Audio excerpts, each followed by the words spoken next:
From Alameda, California, the Comfortably Zoned Radio Network presents Flying High Over the Zone with the Zigzag Man.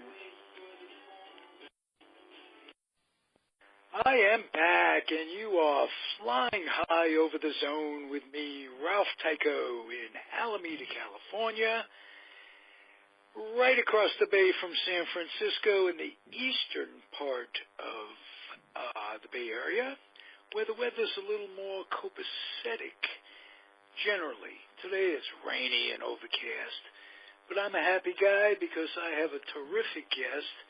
He's a Renaissance man. He's a professional musician. He's a professional baseball player, former professional baseball player, and former both a Chicago Cub and a Red Sox. Lived a long time before either of those two teams made the World Series and won the World Series, let's put it that way. And I'm guessing you have a ring from the Red Sox, Carmen Fanzone, when they won it in 2012. Am I correct? No, I didn't get a ring for that. They didn't give the people that I remember distinctly them giving a whole bunch of rings out to everybody that ever played with them got a ring. No, I never got a ring. I got invited a couple of years ago to the 100th anniversary of Fenway. They invited everybody that had ever played there, and I went back for a couple of days. I distinctly remember when they won, them giving out rings to players. Maybe I was wrong. Maybe my memory fails me, but it doesn't. Well, I was one that they missed, if that's the case. Then you should call them or send them a letter, because I really believe that's the case. They had a whole bunch of folks come in that everybody that ever played in the organization, or not in the organization, in the big leagues, made it. Got a ring. I don't know if it was the same kind of ring as the players got, the same amount of diamonds or whatever, but I think you might be entitled to it. But well, that would get pretty expensive from their end, but it would be wonderful. It would be, but they were happy to do it, if I recall. It broke that old jinx. You came up in the organization, in the Red Sox organization. Most people remember you as a Cub, but you broke into the Red Sox organization the first year with such a bang. You were in a short league, the Penn League, and you hit like 27, 28 home runs, age 22, and tell me about that experience. What was it like? I signed originally with Boston in 64 was my first year, and I was we assigned to Wellsville, New York, which was the New York, Pennsylvania League, and it really wasn't a short season. They had a full season.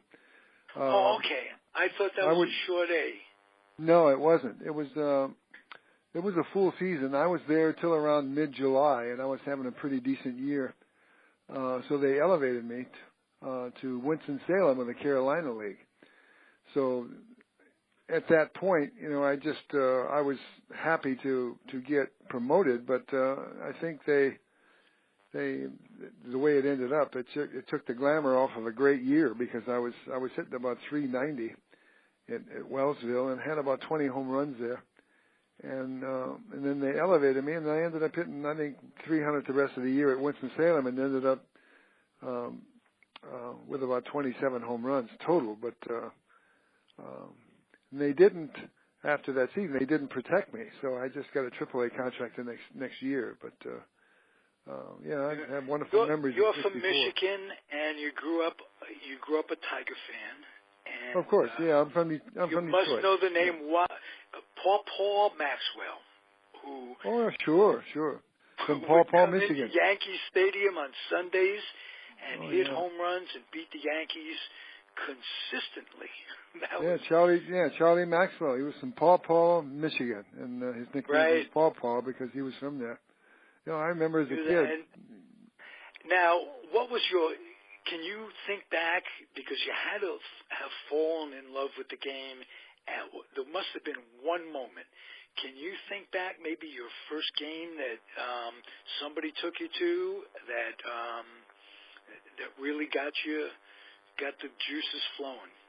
Well, my dad spent a lot of time with me growing up. You know, I was the third child, the only son, and I think he told people when I was born that he finally had his ball player. You know, and for that to happen, that's really the luck of the draw, and you have to be very lucky. And but anyway, he did spend a lot of time with me, and he worked midnights and would get home at like 8 o'clock in the morning, and never did he ever turn me down if I wanted to go play catch. You know, so he was always there for me, and he was taking me all the time to practices, to ball games, and of course I started playing in my first league. I was 7 years old. And I was playing with 11 and 12-year-olds. And then I started playing the trumpet when I was 8. So early on, and for most of my life, I was either going to a band rehearsal or a baseball practice or a game or whatever. But he was always there and very supportive, very supportive. Leads to being very, very disciplined. If you've got two things going that you're talented at and you've got to juggle both, because it isn't easy paying homage to one profession that we get to the top, let alone two. Did he have a musical background too, or was a little bit? He played the mandolin, and he liked music. My mom played the banjo and played mouth organ and stuff, but they were a little bit musical, but there wasn't a lot of professional music, or they didn't make any money off of music, but they both enjoyed music. Enjoyed it though. You remember your first game as a kid? Not really. Okay. I knew that my first glove was given to me when I was 5. And I remember that glove was given to me by a very good friend of our family, and I was always sitting on the front porch in Detroit, and I had a couple gloves and a ball, and people would walk down the street, and I'd always ask them if they wanted to play catch. So it's I just always wanted to be a ball player, and everybody that I grew up with had the same aspirations. So it's for me to end up becoming a ball player, it's you have to be lucky. Were you the most talented kid growing up when you were in your schoolyard or your park or wherever? Well, I don't know about the most, but I had some talent, and it's just at every level that you play at, the cream of that level gets to progress to the next level, and that keeps mushrooming. Was there anybody that you played with who was tremendously talented like yourself? Because you had to be, don't be modest. Well, but didn't pursue it and didn't get there? Well, there was a lot of kids in high school that didn't play in college that possibly could have, and there was guys in college that, if given the chance to play pro ball, they probably could have done it. And there was a lot of guys in the minor leagues, that never got the chance to play in the big leagues, that if given a chance, they probably could have made it, but it's just, you just have to. Well, you did. What was your number one attribute as far as you were concerned that got you over the hump, so to speak, that got you there? What'd you have going for you in your own estimate? Well, I'm sure that I had natural talent. I had to have some ability, but I was always playing ball. I was always working at it, and it's just it wasn't really always mapped out for me, because I played with guys growing up in Detroit. I played with Willie Horton and Bill Freehand and a bunch of those guys that got big money, and they, of course, when you get a big bonus, they take care of those people. So I basically had to beg to sign. So it was always a struggle. I spent about 7 years in the minors with Boston, before I got a chance to get to the big leagues in 1970. And they always thought enough of me to keep me around, but they didn't think enough of me to bring me to a big league camp. So I didn't see my first big league camp until 1972 with the Cubs. Oh, wow. So it wasn't. In other words, always. The games you played with Boston, you were called up. Was it September? No, I came up around July because I was leading the International League in home runs, and in 1970. So they and the fact that when Billy Gardner was my manager and he called me and we were playing in Montreal at that point, and I had a pretty good doubleheader, and he said the Red Sox are calling you up after today, and I said, you really? Because it like I said, it really wasn't all mapped out. I just yeah, it surprised you. Even though you were leading the league, it kind of surprised you, I'll bet. Yeah, it really did. Billy Gardner, incidentally, was a utility infielder with the Giants in 1954, the New York Giants, when they won the World Series. Good ball player.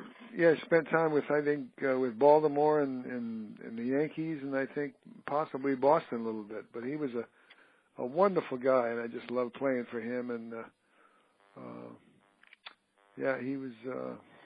he was a good manager for sure. Good. Coming up in the Red Sox organization, you came up with the Caniglieros, Billy. And yep. Right. Tony was a tragic story. For those of you out there, he was hit in the eye and later suffered a stroke and a heart attack and died very early, but was a terrific ball player. Do you have any memories of him that coming up in the minors, he or his brother? Well, I played with his brother Billy in the minors. I think 1 or 2 years. I think in Pittsfield, I played 1 year with Billy, and possibly a little bit at Louisville. But when my first year in pro ball, like I said, was Wellsville, New York, in '64. Tony played there in '63, the year before, and he went from Wellsville to the big leagues the next spring because he had tremendous spring in '64, and they kept him. But I was hoping that that magic could happen again, because I was there in '64. But of course it didn't. And having a hell of a year, as a matter of fact. Yeah.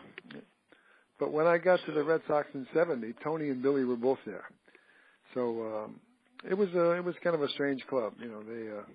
They only talked to one another, and of course Yaz was there, and Yaz kind of ran things, and I guess at the end of his career, they said that he kind of mellowed a little bit, but he really ran things when I was there in '70, and he didn't really know who I was, and didn't really care who I was.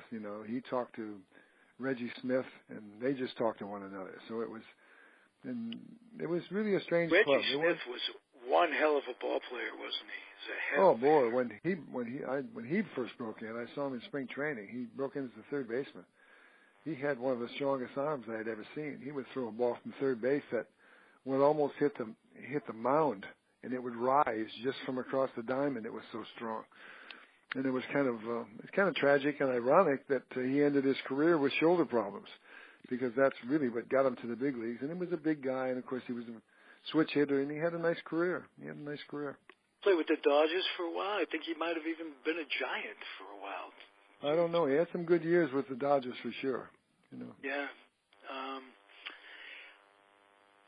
Let's get to the Cubs. This was their year.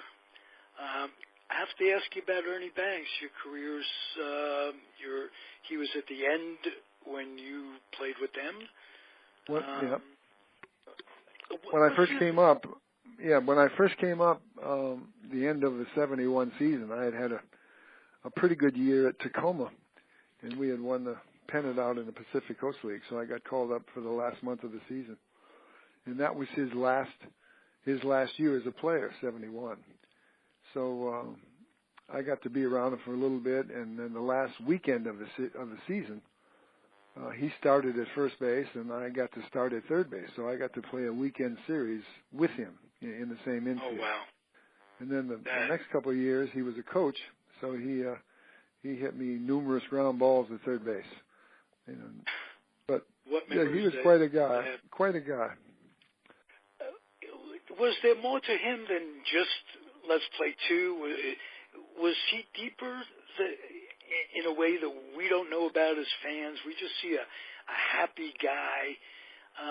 He came up with the Cubs in the early 50s, and people don't realize after Jackie Robinson, it didn't get much easier for a long time for an African American to come up playing ball. They had to play in the South. Jackie never played in the South. Jackie had spring training in the South, but he went to his minor league career was in Montreal. So in a way, he was cushioned. Did Ernie tell stories about how tough it was for him coming up? No, he never really told a lot of stories. Not to me. I don't know if he got I don't know if he got too deep with anybody. You know, he was just. I think the play two mentality was Ernie. You know, everybody loved him, and he was definitely loved in Chicago. But I don't think you could get a real good conversation with Ernie. It was always just, you know, Ernie, I got a problem, you know. Well, you don't have a problem, you know. That's about as deep as it would go, you know. It's just okay. I was just looking for something as a fan to the image is there, and that's what it is, and it's real. So that's okay. he had a wonderful career. You can't take that away from him, you know. And not at all.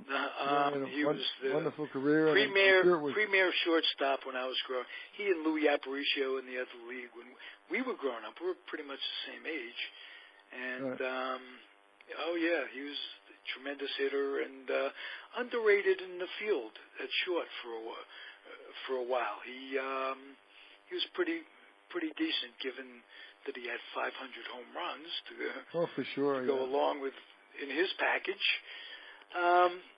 Did you play for Leo Durocher? When I first came up in '71, he was the manager. So for the last month of the season, I got to play for Leo, and then for the first half of '72, he was my manager, and he got fired at the All-Star break of '72. But it was kind of funny when I first came up, the last month of '71.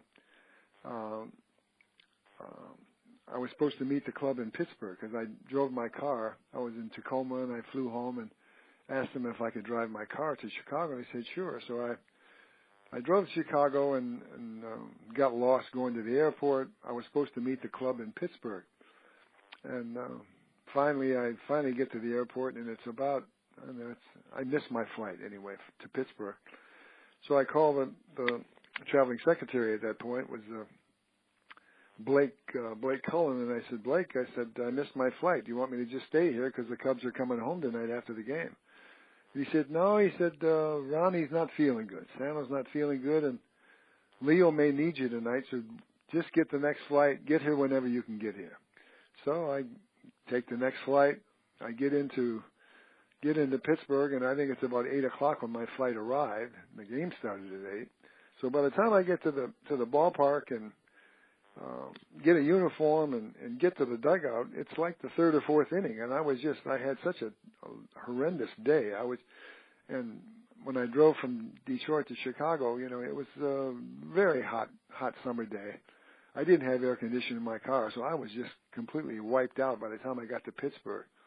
So by the time I got my uniform and sat on the bench, I was just sitting there almost falling asleep. I was very tired. It was a long day. So Pappas was the pitcher that night, and we were getting beat 8 or 9 to nothing. And so about the 9th inning, I think, Leo looks down and he says, hey, you, grab a bat. He didn't even know who I was at that point. So, of course, I grab a bat, and I'm facing Steve, now it escapes me. Steve Blass. Steve Blass is pitching. And this is the year that the Pirates win the World Series. And Blass is, I think he won 2 games in the series that year. So I think I lead off the 9th inning. He throws me a first pitch slider for a strike, throws me the next pitch fastball, I swing, I hit a fly ball to left field, and I'm running down the first base thinking, well, at least I didn't embarrass myself, at least I hit the ball. So I'm rounding first, and I look up, and I think Stargill's in left, and Gene Kleins was the center fielder, and they converge back on the fence, and it goes over the fence. So I had hit a home run in my first at bat with the Cubs. So of course, I get to home plate, and Kessinger's the next hitter, and he knows what I had done, and congratulates me. But when I get to the bench, when you're getting beat 8-0, you can't really jump up and down. Celebrate, right? So I'm just inside. I was very pleased with what happened, but I really couldn't celebrate. So the game's over, and we're getting on the bus to go back to the airport. And they had Pepitone was on that club. So we were on the bus going back to the airport, and with a couple of call-ups, there weren't enough seats on the bus to get to the airport. So there was one seat left, and Pepitone and myself were standing. And Pepitone went into this tirade about, this is the big league. We should have a bigger bus, and how come we don't have more seats? And about that time, Leo, there's one seat left next to Leo. He's sitting in the first row, of course, because that's where the manager always sits. Right. Now he knows my name. He said, Carmen, come sit with me. So he knows who I am. Carmen, come sit with me. So I sit next to him, and on the way to the airport, he says, we got to get you in the lineup. He said, can you play somewhere else but third? I said, yeah, I played some first and I played some second. He said, we got to get you in that lineup. So we go back to Chicago, and the next day is an off day, and then the Cardinals come in town for a weekend series. I start against, I think, Jerry Royce one day, and I start against Steve Carlton on Saturday. And then Bob Gibson pitches on Sunday, and it's a right-hander, so I didn't play. So for a couple of days, I was his guy, and then a couple of days later, he forgot who I was again. But for a couple of days, you were Leo Durocher's guy. That's yeah. Those are some memories. Yeah, he was quite a guy. I think he spent so many years in baseball that he was a great baseball man. But by the time I got to him, he would sit in the dugout with a blanket over his legs and wouldn't really move around too much. But he was enough of a showman that if the game was on national TV, he'd be out in front of the dugout playing catch with the kids before the game. So he was always aware of the camera. Like the Leo Durocher that's in all of our minds. Yeah, he was always aware of the camera for sure. Yeah. Great memories of my being a kid and him managing the Giants and me going out to the Polo Grounds. And 2 years, 51 they won, and 54 they won it all. So, right. Rest in peace, Leo Durocher. Oh, for sure, for sure. Tell me about what you're doing today. You're a union guy, which means that every day you wake up and you curse the memory of Ronald Reagan, I'm sure. I'm just guessing. You're a musicians union guy. What does that entail? Well, it's the other side of the recording business and the performing business. I came to LA when I finished my baseball career. My last year was Hawaii, and I knew that I was a music major in college, and I had played trumpet my whole life, and I just wanted to test the waters. And I knew that if I didn't go to New York or LA, I think I would never be satisfied in seeing if I could compete with other people making a living as a musician.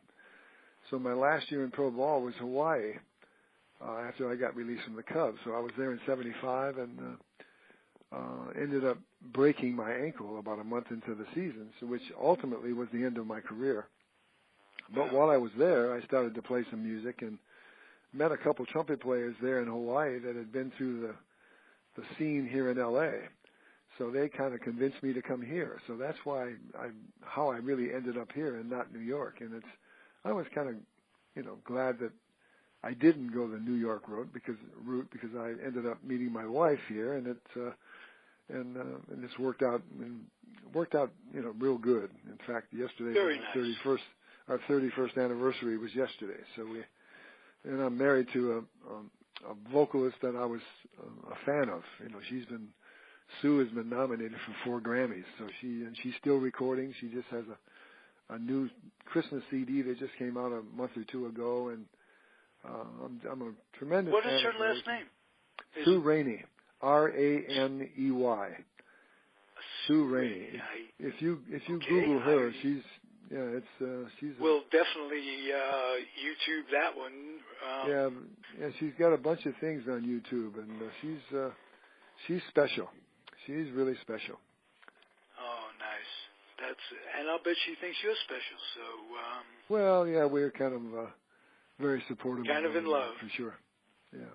Good. What do you miss most about baseball? Do you ever get up and have that competitive thing where you say, well, geez, I could probably still go out there and hit 260?